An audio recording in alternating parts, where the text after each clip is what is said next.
All right, right now, real quickly, we're going to get into 5 rock albums that are pretty average, but they've got that one good track. I did something on soul albums the other day that had the same topic. Now we're doing rock albums. We're kicking it off with Eberhard Schoner, who's a German composer, was really prolific in the 80s and 90s, I guess. But in 1987, he did this album with 2 members of the Police. Pretty random. But Andy Summers is on here, and Sting also sings and struts all over this record. The record is pretty average to me. But it's got this one track.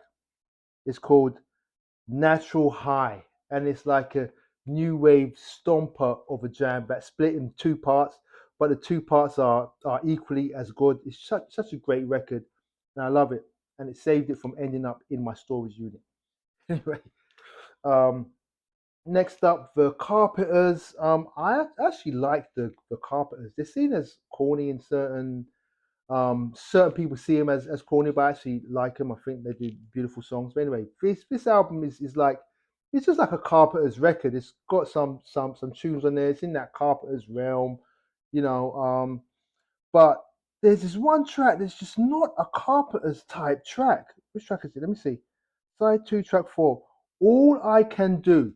There's this track on here called All I Can Do, which is like it's like a funky, psyched out groove of a record that just jams.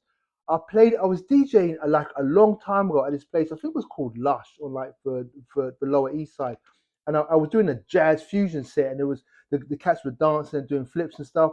And I played this Carpenter's track, and they started flipping and dancing to it and getting into it. And afterwards they were like, "What is this?" And like I pulled this album up, and they were like, "Yo!" They couldn't believe it was the Carpenters. Yes, it was. The Carpenters come with it. This track is this album is like Nigel Olsen. It's like a country country rock album. It dips into psych. It's not that great a record to me, but it's okay. It's one of those okay. You can throw it on as background. But there's this track on here called Weird House, which is an instrumental of all things. There's one instrumental on here, and a um it's like a Bo Hansen kind of a vibe. I've mentioned him prior. Bo Hansen is one of my favorite artists. It's got this otherworldly, ethereal fairy tale type feel to it. It's a hard record to explain, but it's just interesting. And I listen to it a lot. And it's on this album, which is pretty average. It's called Weird House by Nigel Olsen.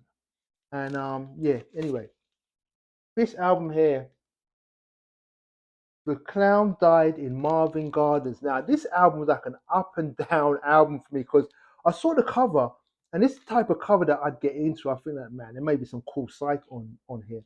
And I played side 1, track 1, which is the title track, and it just blew me away. It's just a groove. It's just a psych groove of a track.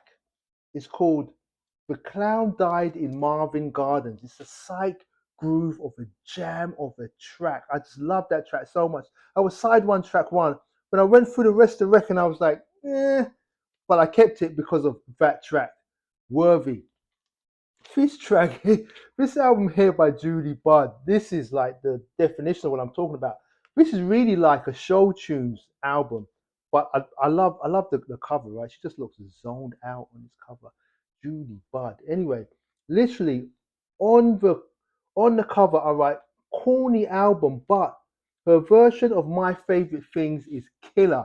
There's a version of My Favorite Things on this album which she absolutely crushes it. I can't explain why.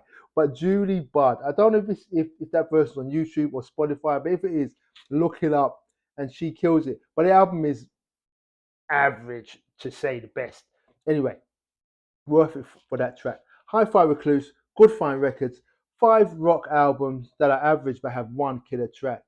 All right, peace.